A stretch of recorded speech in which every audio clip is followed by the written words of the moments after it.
Chers membres d'Église et chers amis, bonjour. Parmi les passages bibliques qui sont devenus proverbiaux, nous avons cette parole de Paul à Timothée, au verset 10 du chapitre 6 de la première lettre à Timothée. L'amour de l'argent est la racine de tous les maux.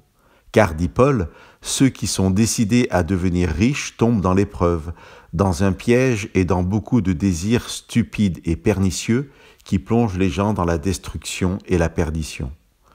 Je ne chercherai pas aujourd'hui à vous persuader du bien fondé de ces affirmations.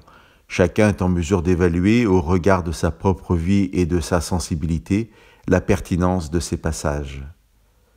Paul peut nous avertir sur les dangers de faire de la richesse matérielle son Dieu, parce qu'il est aussi persuadé que Dieu n'abandonne pas le croyant dans la pauvreté ou la misère. C'est déjà une assurance que Jésus avait partagée dans le fameux Sermon sur la montagne. Ne vous inquiétez pas en disant « qu'allons-nous manger » ou bien « qu'allons-nous boire » ou bien « de quoi allons-nous nous vêtir » car votre Père céleste sait que vous en avez besoin. Quel que soit notre niveau de vie, le chemin de la foi est aussi un chemin où Dieu nous assure de ses bénédictions matérielles.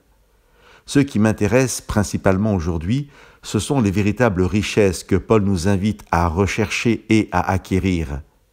Jésus avait dit en conclusion du passage que je vous ai lu, « Cherchez d'abord le règne de Dieu et sa justice, et tout le reste vous sera donné par surcroît. » Et Paul donc, après avoir mis en garde contre les pièges d'une vie centrée sur la recherche des biens matériels, Paul dit à Timothée, « Quant à toi, homme de Dieu, fuis ces choses, poursuis plutôt la justice, la piété, la foi, l'amour, la persévérance, la douceur.